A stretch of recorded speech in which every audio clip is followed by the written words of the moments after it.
Hello and welcome to Bringing Education Home. I'm Herb. And I'm Christina. And together we bring you experts and ideas to help grow healthy, happy, successful families that are both inside and outside the box. If you like the show, be sure to follow Christina on Facebook. And please leave us a like review on your favorite podcast platform. Today, I have the pleasure of introducing Alan Stevens. A master at enhancing human connections, Alan specializes in human pattern recognition, a unique approach decoding the science and art of reading people to foster genuine relationships. His work transcends merely solving communication problems to empowering clients to unlock the vast potential in every interaction. Serving businesses and individuals, Alan guides them to a mastery in unconscious communication through practical techniques that transform everyday conversations into platforms for deeper understanding.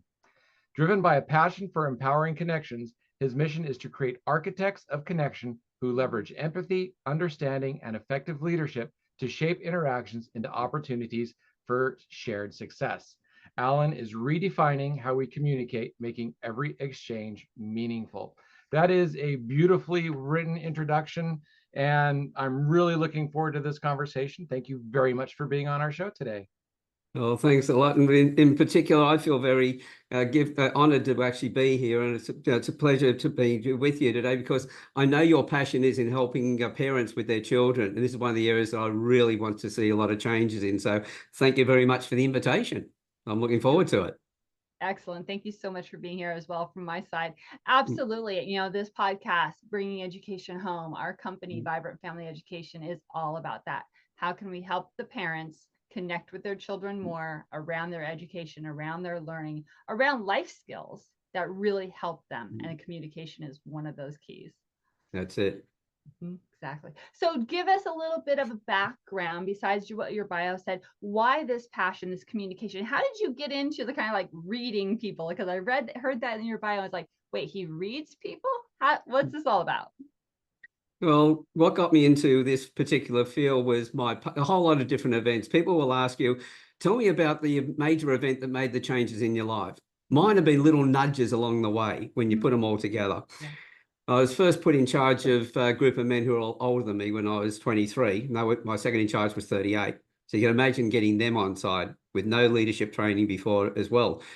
I managed to do that, and then I joined the surf club and became a surf lifesaver, and that led on to becoming a club captain and then zone supervisor of 3 beaches. And in that, I had to get people on side there because I hadn't grown up like the others as what they call nippers, where they started as young children and stayed with the club right through and became volunteer lifesavers. Mine was, I went into it in my 30s. So I had to get them on side. So all the way through my life, I've been looking for ways in connecting with people better. When the early 90s, my first wife left and I had 3 boys to raise on my own. They were 4, 11 and 12 at the time. And so that was a new event for me. And then many years later, I got married again, which was a short marriage. And part of the early 2000s, I found that I was single again. So I've been through 2 divorces, a lot of broken relationships, and in business, even had business partners who emptied the bank out. So by that point, I realized all the little skills I've been picking up, I had to look at how I could bring those together, but what other skills did I need as well? And that then got me into reading faces. And I'll explain more about that as we go along. But it's the passion to actually connect with people better. The first 50 years of my life, it was all about trying to create relationships for myself. Didn't do a very good job with it. But in the last, it was over 2 decades now, since I went through that change, I've been working with people and helping them to build their relationships with, as couples and with their children, and even in business as well. And in that, I've created more relationships for myself than I ever could have dreamed of having in my life. So strong bonds with people all over the world. And I realized that by taking the skills and sharing it with other people, and with the focus of building a relationship, a respectful and meaningful relationships, that my whole life changed. And the area that I really have a passion with, even though I've worked with people like Disney Films and Gillette, and the Australian Federal Police, and business of all sizes, I love working with parents and teachers, because I know that by helping them to understand the children and teaching them how to talk to the children differently in the way the child needs to be spoken to, the children flourish. And this is where we can make changes in our world. We've had quite a few communication experts on our show. And really, the reason we do that is because the communication at home is really essential to holding the family together. And right now, our family structure is kind of under attack from all sides in our society right now. And so they have lost their ability to communicate effectively with their children. And even in schools, it's like children are separated by age and they're not allowed to necessarily even interact with different age groups, even close. So they're losing communication abilities within even just slightly different age groups. So the ability to communicate is being severely ravished across our nation right now. And we really do need to find a way to bring that back. And one family at a time is kind of how we're approaching it, because again, that family unit is so critical to so much in our society right now. And so I appreciate the way you said that and how you're coming at it. Yeah, well, if you look at anything, I love the idea of one family at a time, because that impacts on everyone else around them. One of the things that I realized that as my boys were starting to grow up, if they didn't respect their mother, they would have broken relationships. So I set out to create a relationship with her so that she would then come back and do some co-parenting, not come back into my life, but come back into their life. Yeah. And in doing that, all their my son's mates were watching what was going on as well. So it was impacting on them. So when you work with one person and you really focus in that area, they're going to impact on other people. Well, you know yourself, if you walk down the road and you've got a smile on your face, you smile at somebody, a smile will appear there. And if somebody sees their face, that other person then will smile as well. Yep. And so we have that cascading effect. So if we can help one person, then they'll go out and help others. My focus with my work right now is to create and train my competition, train others to do what I'm doing and to help them and promote them so they can go out and train other people. So I can get to so many people, but if I can train those people, not just going to use it for their business or whatever, but go out and train other people, I'm getting to a far greater number of people in my lifetime that I couldn't do on my own. That's amazing. And, it's wonderful because we would talk about it in a little bit different way with community service, right? If your family is going out and doing community service, that ripple effect through the community, just exactly communication wise, service wise, really making sure we're making an impact and helping lots of people along the way. Yeah. And the community side is really important. I'm also a director of one of the local Montessori primary schools. And the Montessori primary school is about building communities, getting the kids out into the communities. It's almost a connection back to tribal times where, as they say, it takes a village to raise children. Yeah. And so by doing that, what we do in our Western society is we send them off to school to be babysat. All of our children go in there because every child's born as a genius. We send them to education. We then educate them in a way in which we take the genius out of them. And then we complain on the other side that they're not fitting into all of that. But at the same time, because now the way we're affecting the communication between them, we're segregating them from each other, we're also dumbing that side down. So yeah, we also need what to happens change it. is then the kids start to grow up and it's like, well, I had to go through education, so my kids have to do the same thing we did. And so there's that mindset that, well, we all have to go through school. And instead of being able to bring them out to understand, no, I can teach them better than this. We don't have to keep going down this same rabbit hole.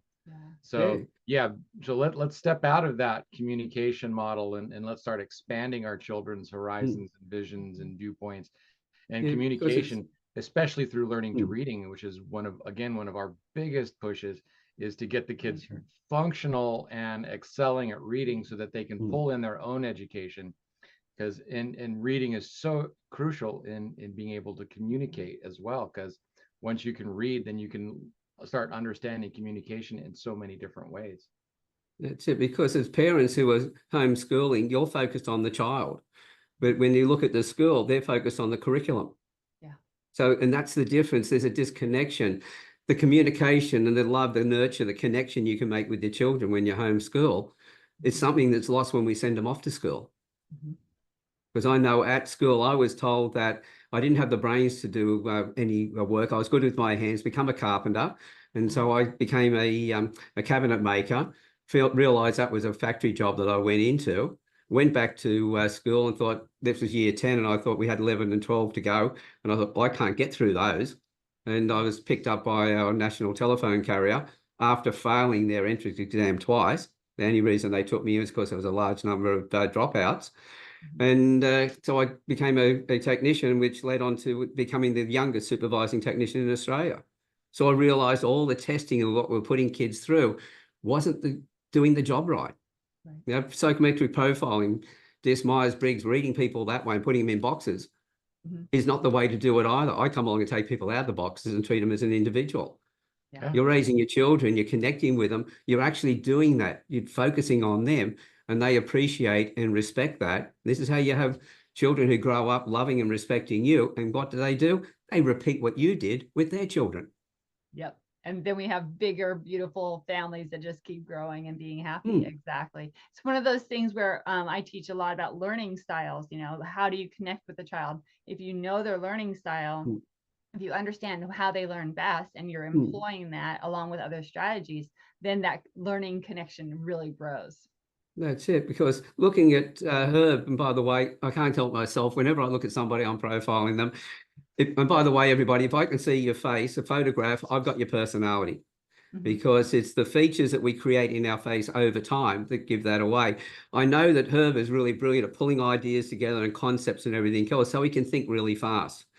If you've got a child who is a sequential thinker and you try and do that with them, they get lost. If you bounce around, they can't see the connections. So as soon as you know the learning style of that child, straight away you change the way that you like to be spoken to match the way that they do, and you've got an immediate connection. And the child then will grow up knowing that you really cared, and they will learn. Because if you've got a sequential child and you teach them up to a point and you bounce around, then you move on. This is why so many kids in school are being mislabeled with conditions, because they don't fit the education system. If you've got a teacher who's objective thinking, bounces. If you take a sequential kind of learning at me, then I jump around, I jump ahead of you, I get 5-6 steps ahead, and it takes a while for you to catch up. I get bored. It's hard for me to stick around for that. So I will check out, I'll disassociate. So again, learning is so much also about learning your child's communication. So it's not just about learning your child's learning style. Learning style is also how they communicate. And so, that just, I'm sorry, I interrupted you. Well, I'm just going to, we'll just carry on with that, because I can see both of you are quite analytical. You need him to get all the information first before you can make a decision. Now, if you've got a child who is more, just to give me the overview, just what I call big picture, you know, everybody thinks in big pictures and that, but those who just want the least amount of information, if it was a rainbow, they just want to know the top layer of it. They don't want to know the depth, whereas technical people want to know the depth. If you've got a child who's got that particular trait on a mountain peak, you say, go to this mountain peak, all they want to know is where's the bridge to get there. Whereas somebody like yourself, analytical, you'll go down the mountain, or if you do go across the bridge, you'll want to know all about the strength of the bridge, when it was built, all the information on it. So if you start talking, they're going to switch off. So if you know that there's a lot of information, you can turn around and say, look, there is a lot of information here. I'm going to give you at least just the overview, but then I want you to ask all the questions that you need to ask, so that you understand it. So I actually give them less than what I know they really want. So that gets them encouraged to start asking me questions. But I also say to them, right, if there's something there that I think you need to know that you didn't ask, I'll tell you that then. And then you'll get an agreement. You'll get them nodding in response to you while you're talking. So now they know they're going to be spoken with, not talked at. And straight away, you've changed the dynamics dramatically. Absolutely. Absolutely love that. I mean, it takes me back to my teaching days when I was in the classroom, right? Even though there were 30 kids there, I did my best to make sure that I tried to hit the different learning styles. So I was actually connecting with the different kids throughout the same lesson, because you can't teach in just one style and reach all the class, you know, the kids in the class, those kinds of things. I was kind of in a teaching role at one of my technical jobs. I worked at Intel, and when new people came in, they never gave me the new people, because the sequential learning for the new people, just, I couldn't do that. But after they'd been there for a year, then they would come to me and I would give them shortcuts. I would give them different ways of looking at things. I would give them a bigger picture. and they would watch me, and they would like these aha moments would like flash of how to get from here to there without all of these steps. So I didn't work great with new people right off of the bat, but once they had the basic learning and understanding, I could like accelerate their learning tremendously. So, just the way she is able to really take them from the beginning, I could grab them in the middle to the end and just launch them. So really interesting what you're saying and hearing and just having those connections made now. That's right. This proves there is no right or wrong trait in just what you said then. It's our traits fit in at different points. So with knowing a person's personality traits, we know what roles to give them, when to put them into a team, at what point do they take over? Like, as you've said, you and Katrina have swapped roles as it's gone along. She's taken them so far, and then Herb, you've taken them the rest of the way. If you switch that around, it'd be a disaster. Yeah. So there is no right or wrong traits. It's all about the situations that we put those people into. That we then draw the best out of them. See, it's finding somebody's strengths and not worrying about their weaknesses. We get somebody else to do the role where we have a weakness. We pass that over to them because that's where their strengths are, and they love that work. So we're now happy doing what we like doing, and they're happy doing what they like doing. And now we've got great relationships because they might be completely different to us, and at school we may not have associated with them. But they're damn sure that we're really happy that they're there on Monday right through to Friday when we're at work, because they'll take that load that we don't want to take on. And they're thankful we're there because they're going to do the jobs that we don't like doing, that they love doing. Yeah. And I actually teams are made of differences, not the same. Yeah. I actually want to take that down to the family level for just a second. Let's think about this in the family. If there's two adults in the house, right, a mom and dad, etc., then let's do that. The mom doesn't always have to do the stereotypical mom roles. The dad doesn't have to do the stereotypical dad roles. It's that combination and that compromise, and that what you were just saying, how it meshes together to make it easier for all of them. So they're all taking their roles that they're good at, and then you start putting the kids in the same place. Oh, this kiddo is really good at this. Awesome, that's going to be their chores, or that's going to be their job for this week or whatever. And this other kid does something else different. Let's put them in their strengths and help them move forward. Yeah, I quite often get parents say to me, well, how do we connect with our child? So by profiling the child and knowing their personality, I then look at the parents and go, right, this is where you are on the world scale on these traits, and this is where the other partner is on the world scale. Both of you need to talk to the child in this particular way so that they get that one story from both of you, but you both need to change differently to be able to do that, which then means then the partners look at each other and understand where the differences are in their personalities. Now, the things that draw us together as couples is that there's something about the person that's exciting, that interests us, etc. So the upside of the traits, we're attracted to that. Over a period of time, as they say, familiarity breeds contempt. What we do is we get used to it, and then we think, oh, that person's changed. No, what we actually are starting to notice now is a downside of the traits. See, somebody who is very expressive, who's a natural born performer, etc., is a lot of energy, the life of the party. When they get stressed, to the person with the opposite trait, they seem like a drama queen. But when they first get together and all the excitement's there, that's okay. But as they get used to that, the excitement side, now they look at the other side and they go, oh, they've changed. No, they haven't. Your understanding of them, your reality has changed. So by understanding that, you then know how to change the way you speak to them to bring that passion back into the relationship again. So this is something that we actually are pretty good at. So we've been together for 35 years now. And I understand that how the familiarity, well, I wouldn't say necessarily breeds contempt, but I recognize some of that a lot earlier in life. And so one of the things that I always did was look for the best parts of her all the time. And I found more and more reasons to fall in love with her and to continue on with that.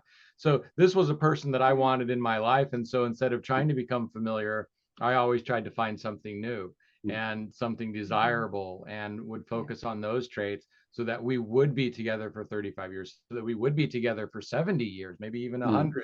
Who knows the way life is going on. So I got that right because that was such an important thing to me, that I've had jobs. I've had jobs, I've lost jobs. I've had careers, I've lost careers. I've had businesses, I've lost businesses. And the thing that's kept consistent is the work that I put into this relationship, and to be able to keep expanding our communication capabilities. So that's one thing that we just really excelled at right from the beginning. And just take that on itself, that impact that you've had, that's had on both of you. Now take that and go, okay, now if I'm communicating with my child in that way, the affection you have for each other, that's the affection your children have for you as well. And this is something that becomes a learnt behavior that they then propagate with their children and with their friends and their families, and etc.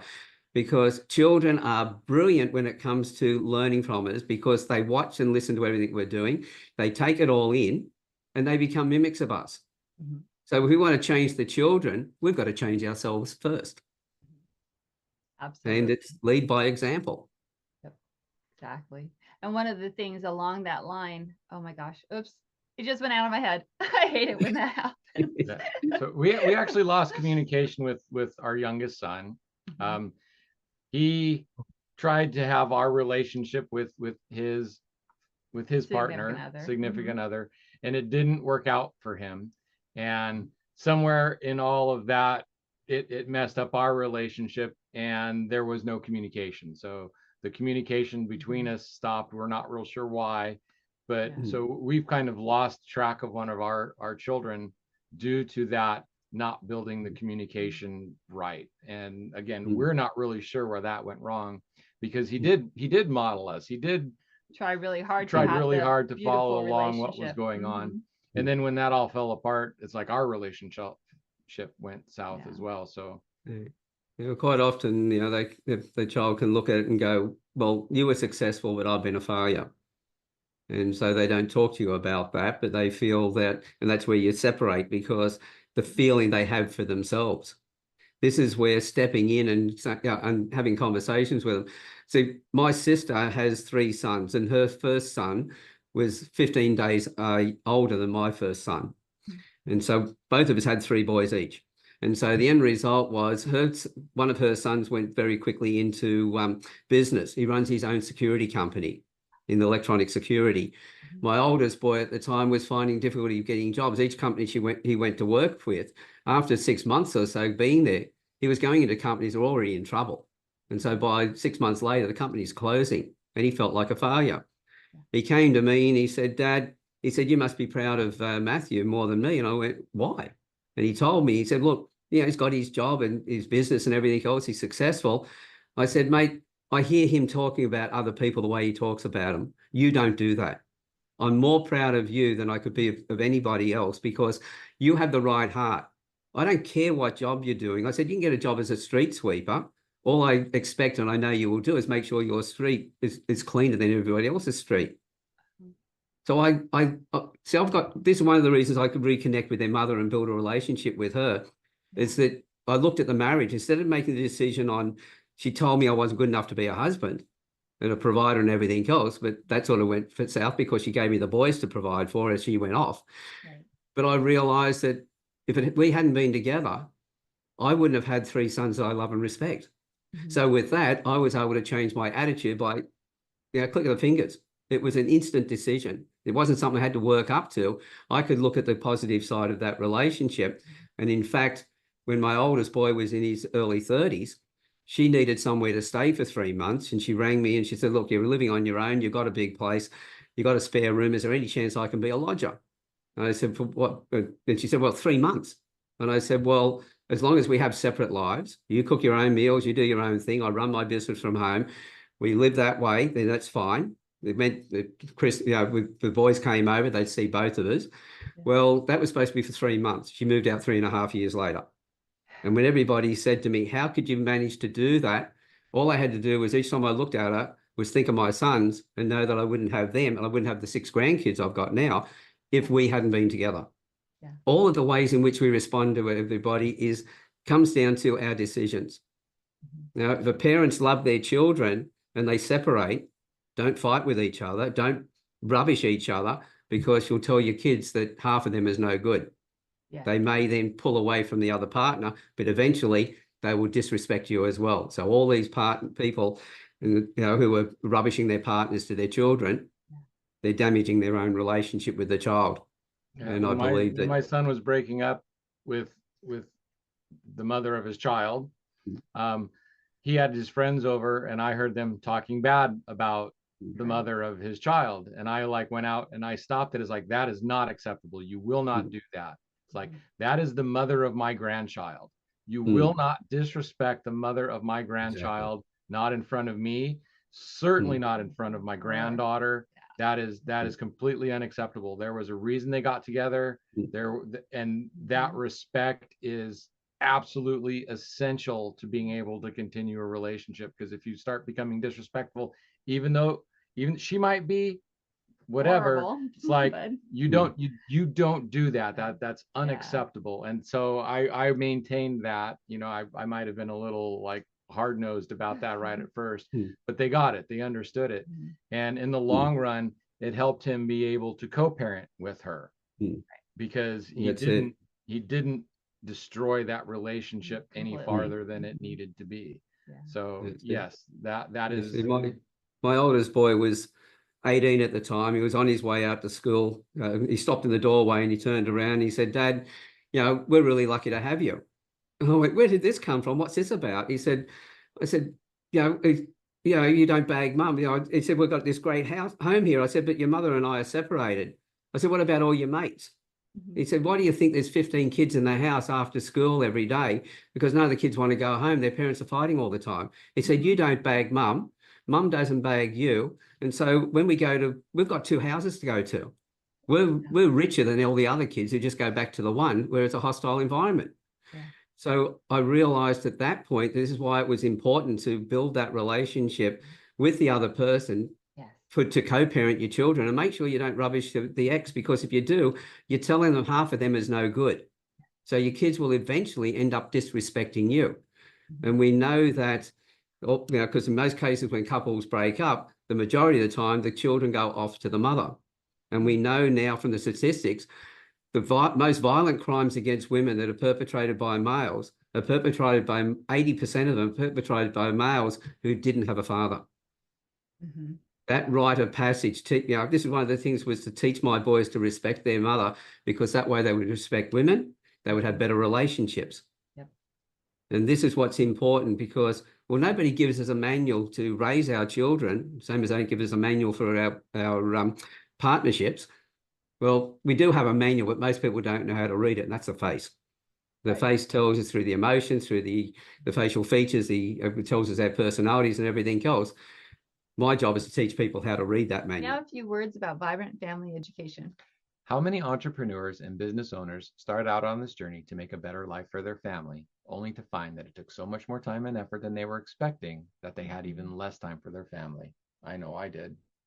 At Vibrant Family Education, we want to help you reach your family goals while you're still building towards your business goals. We do this by bringing you the third leg of the stool to keep your family upright: family education development. By bringing your children's education home, you will be able to model your work ethic and family values as you overcome obstacles and challenges to build your business.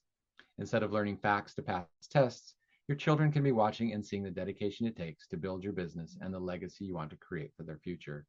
They will be able to witness the struggles and joys, the wins and the losses, and learn from you how to persevere and grow in life.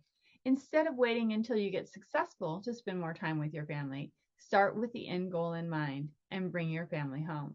Instead of trying to repair your family after you reach success, let us help you start achieving your family goals from the outset. Learn to be successful with your family now, and no matter what happens in the future, they will be better prepared for life, especially after watching how you cared for and built not only a business, but a healthy, happy, and successful family. We offer a wide range of educational services, including how to easily get started with homeschooling. Come visit us at vibrantfamilyeducation.com and let us show you how. And now, back to our guest. And on that key, can you teach or talk about a couple of different things to help our parents who are listening to this? I want to connect more. Everything you've been saying makes sense to me. What's one thing that I can do to help connect with my child a little bit more? Or even let's start with how to start reading. You said that I was open, learned fast was the way you said that, which was actually very accurate. Very accurate. What was it that you were seeing? How were you seeing that? And how do you start to read that? Well, see, it's all in the facial features. If you think about it, if we lift weights, if you did bicep curls, you'd build your biceps up. If you do it with your palm up, holding the weight, you'll get a certain structure. If you turn your wrist the other way, you'll get a different structure. So any muscle we work, it changes shape. We develop the muscles. We also know that everything we feel inside, we express outwardly. This is why body language and micro expressions and all those, that's why psychologists use them, because they're powerful. They give us an indication of what's going on inside.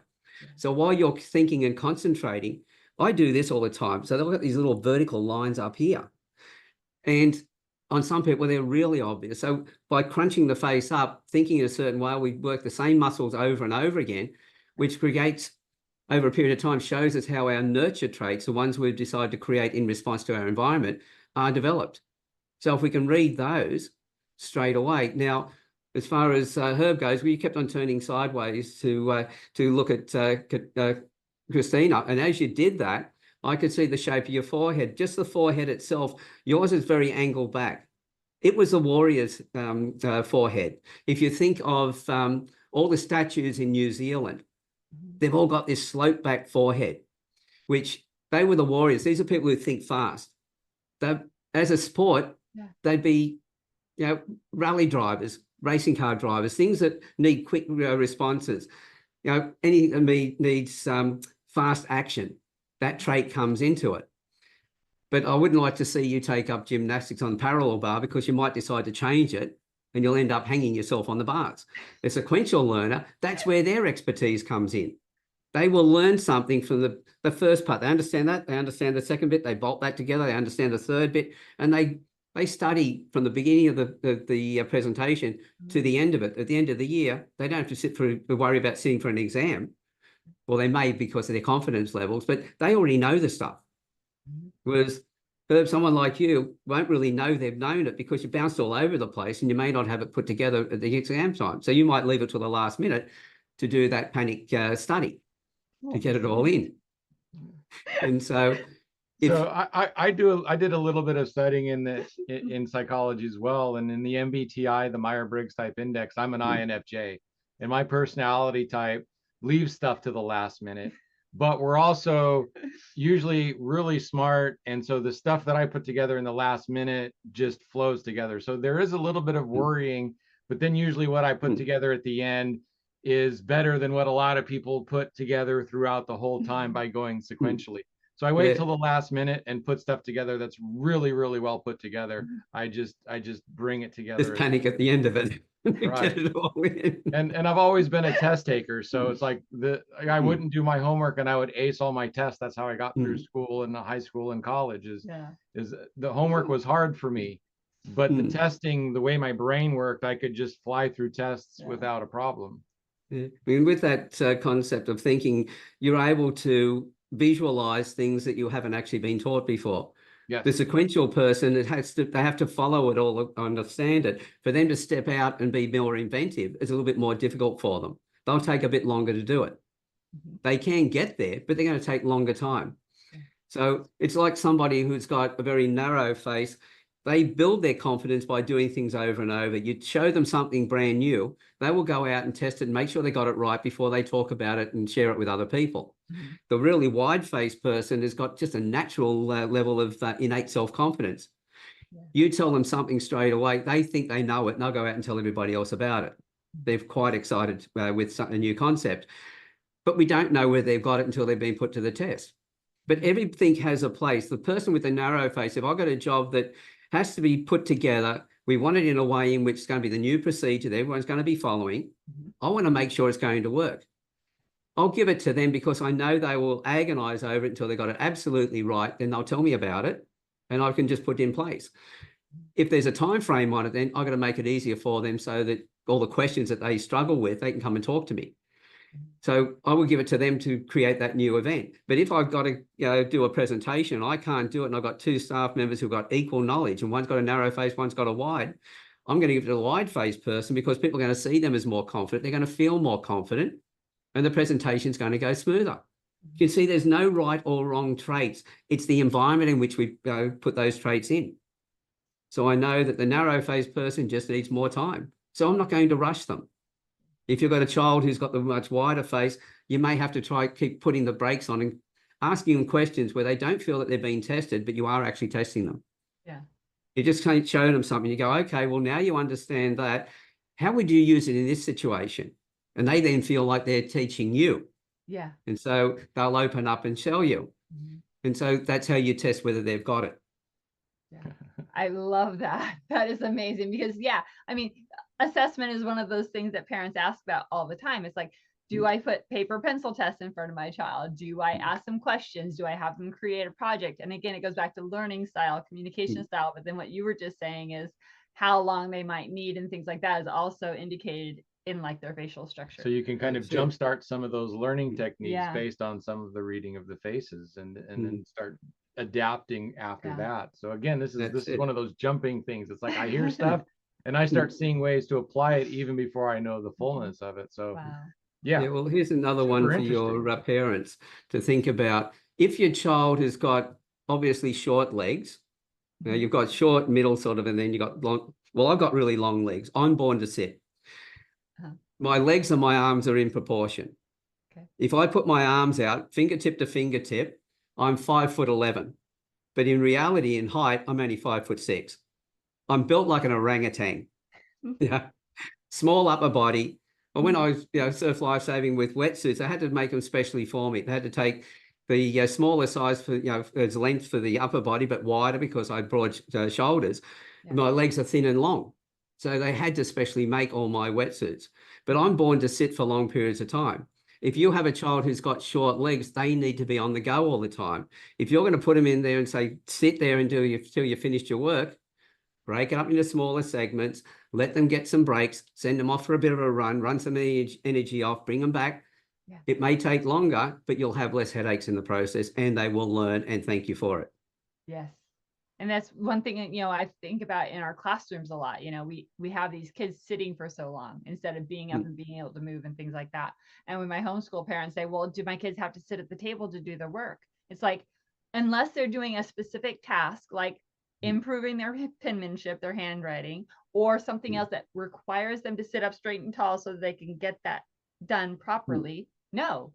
Let them read on the floor. Let them walk in circles while they're reading. Let them be in a place where they're comfortable and wanting to learn. Give them a dry erase marker. Let them start writing on the windows while they're standing up, because that like there's so much different activity just in that it helps increase their learning. Yeah. Just so many different ways to do things.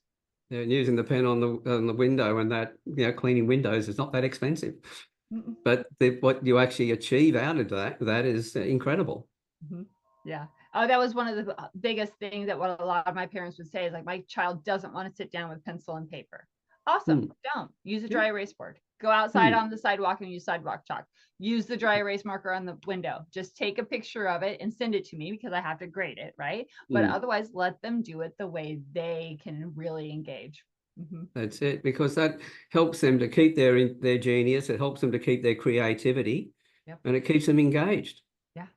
And you haven't got a child who you're fighting with all the time. Correct. We can appreciate that school teachers don't have that opportunity because they might have 20, 30 kids in the classroom and they have to get through the curriculum. So they're not teaching the styles. But if school teachers had these skills as well, they know how to work with those children. So you can say to the ones that have got who need to sit for longer periods of time, you can put them in one spot. You know how to put them together. I've got a college lecturer over in Dublin in Ireland. She works with late teens, 20s and early 30s students. They come in from around the world. She usually they've got autism, Asperger's, dyslexia and other conditions in a lot of cases. And she usually has 7 in a class each term. Well, one of the other colleges closed just after she started working with me and I started training her on how to read the students. Another college closed. They had a sudden influx of students and she went from 7 students in that term to 70. And so she had multiple classes. Now you've got kids with young adults with autism, Asperger's, dyslexia. Because she knew how to read them, she knew how to put them into pods together in the right groupings. There you go. Her level, she said she's had the most creative year of a term of her life. She's now we've gone into now training her to teach the other teachers because all the other lecturers had problems with all the kids. They couldn't connect with them, especially with that number. Yeah. But they kept on asking her, why are you getting these results?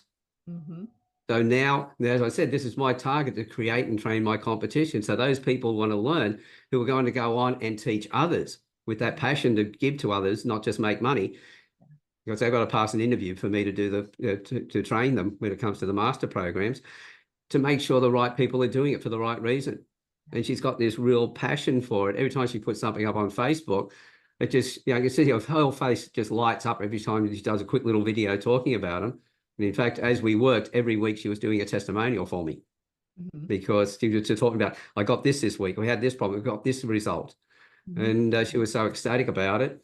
And so now I decided, with all the other industries I'm working with, I should be doing it everywhere. Yeah, absolutely love that. And it's amazing, because when you can bring that passion through, when you can bring that joy through, it really does shine. The kids are the same way. They feel so proud of a project that they've completed because they were able to do it and really connect with it. You just see that shine. Yeah. Yeah, well, I get asked on a regular basis, who are my greatest teachers? Well, there's a surf lifesaver, and that I used to examine the young kids, the 9 and 10-year-olds, on their surf medallions, how they saw the surf, etc. I looked through new eyes. They taught me so much about what they were seeing. So people that have been my greatest teachers have been the very young, but also the very elderly people. I run a group called the Campfire Project, which is a safe place for men and women to come and tell their stories. The oldest man I've interviewed in there was 99 years old. And the youngest person to run an interview, where he interviewed his father, who was my co-host in there, young Oscar, he was 9 years old when he interviewed his father. Wow. With questions that he went away and researched himself, because we said, go to these websites, have a look through here and you'll get some questions. The first question he hit his father with, and when I say hit him, he hit him really hard, it was, why is it, Dad, you can give to everybody else, but you can't receive yourself? That was the opening question he hit his father with. Wow. Now, he and his father are running podcasts together. He's now 13, and he speaks with men of all ages, and he holds the room when he speaks. That's the bond he and his father have now created. And in fact, when his father first came into the group, because anyone can come in and tell their story, so he told his story. Then I brought him into panel discussions. Then I asked him to step up and start running panel discussions and one-on-one conversations. He went away and agonized about it. He finally came back and said, yes, I'll do it. And I said, well, who's going to be your first person you're going to interview? He said, my father. I said, well, tell us about that. He said, I haven't spoken to him in 30 years. He left when I was 11. Scott was on the streets at the age of 14. He was involved in drugs, alcohol, bike gangs and everything else. He interviewed his father and told his father he wanted to interview him to find out why he made the decisions he's made, not to look for blame. Now we've got 3 generations, because Oscar had never met his grandfather before.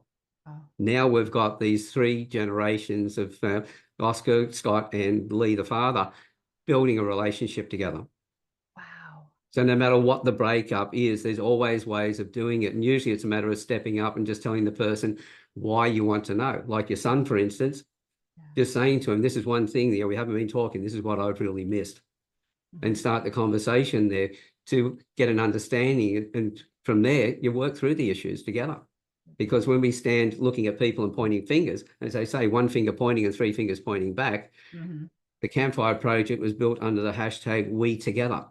Because together we stand shoulder to shoulder, like you two are sitting together at the moment. You look forward at the issue or the problem and you work on it together and we find solutions. But when we turn around and we're like this, facing each other, that's when we're finding blame. And why do people find blame? So they can stop thinking. They can stop worrying about it and put the pressure on somebody else. It doesn't work. Yeah. So when we would have conversations, we would usually take walks so that we were shoulder to shoulder moving forward in having a conversations. One of the things that we talk to our parents about is having a conversation while you're doing dishes. So that way you're focusing on something with your hands and your movement, and it frees up your mind to be able to talk and to say stuff. And instead of looking at the person and having those feelings come back and forth through the eyes, then you get to step away from that and focus on something out, and then more truer words get to come out. Especially if it's a brand new conversation. So maybe you're trying to talk with your teenager for the first time. You haven't really had any of these deep conversations. It's like, how do you get started? So that's one of the things we suggest. Taking them for walks, sitting around a campfire. So I was involved with an Aboriginal group, or still am. It's been over 20 years now, and we'd sit by the campfire. Mhm. And usually when we wanted to have a conversation with somebody, we'd sit side by side, we'd be looking at the flames, and the flames are mesmerizing, etc. Yeah. We'd have a cup of tea or a cup of coffee or whatever. And if you've got food or you've got drink, think of it this way. If you've got food or drinks in your hands, you can't hold weapons. And that was the reason for sitting down and having a conversation over a meal. Yeah. Because it took the tension away from it. And especially if you're sitting there looking at the campfire, for instance, or you're taking a walk and you're looking at the road, you're looking at the trees and other things, even picking up pebbles off the road and having a bit of a game of tossing those, you're doing something together, and the conversations that can come from that. My oldest grandson, when he was about 16, he wasn't connecting with his father. So we went for a walk and we talked about things. I talked about how his father grew up. I also gave him a few stories about his father, which were quite fun. When we sat back down, he looked at his father and went, "Okay, Dad, now tell us about this one," where he wasn't talking to You him told before. on Now he's him. doing that. Yeah. So breaking down some of the barriers, but it was also a case of showing that we're not perfect. That's what I showed my sons. I didn't have to be the tough, hard-nosed person and everything else all the time. When they saw my gentler side, the things I was worried about, the mistakes I'd made and how I would have looked at those differently. I've even had conversations with the son saying, like, "Hey, well, how would you have done this differently to what I did? Because my result wasn't that good. What would yours be?" They're adult males. We're having deep conversations. Yeah. It's Amazing. totally Love important. it. It's extremely important. Oh wow. We could go on forever. Oh my gosh. Let's see. I guess, yeah, basically we're kind of to the point where we need to wrap up, even though we could go on forever. Was there something else that you wanted to really make sure that you shared with our parents, with our families who are listening today? Is there something that you would have liked to have talked about or That we didn't mentioned make that it we to? didn't get to? What would you like to say today? Oh, there are so many things, and that, like you, I can talk forever. And yeah, usually people say to me, "Well, if I give you the microphone, what happens?" I said, "Well, make sure you got your finger on the stop button, the kill button, because I'll just keep going." But I always live by a couple of philosophies, and one of them is one of the most important things is that, or is the most important thing I'll ever learn is the next thing I learn after I think I know everything. So always be a student and learning. But also there's an old Arabic saying that trust everybody but lock up your camels at night. And I take that interpretation to be, I've listened to everybody, taken everything in. Go and test it for myself, because I think it was Bruce Lee who had said, take everything in, apply what fits for you, reject what doesn't, and put your own style into that. That's why I'm teaching my client, or the people I'm working with at the moment, to become my competition. They've all asked me, "Can I be as good as you?" I said, "Well, I expect you to be better, because you'll have everything I've got plus what you have, but you will be uniquely different to me. I don't want you trying to duplicate me. I want the only person you to duplicate is yourself." Yeah. And doing that. So those two came together. But the main thing is that what you do for yourself dies with you, but what you do for others and for the community isn't always will be eternal. Yeah. It will be respected. And this is where, I gauge a lot of people by, that have passed away by the number of people who turned up at their funeral. If you've lived a really great life, you will find there'll be a lot of people who will be missing you when you go. But hopefully you've worked in a way in which they also focus on the good part of what you've brought into their life. They miss you because you're no longer in their life, but they love you for the fact that what you've been able to bring into their lives. And as parents, our job, we are not sculptors, we are not carpenters. Our job is not to turn our kids into something like that. We are gardeners. Our job is to nurture them so they become the best version of themselves, which is why I said to my three sons, I don't care what you do in your life, just do it well and do it with love and respect for the people around you.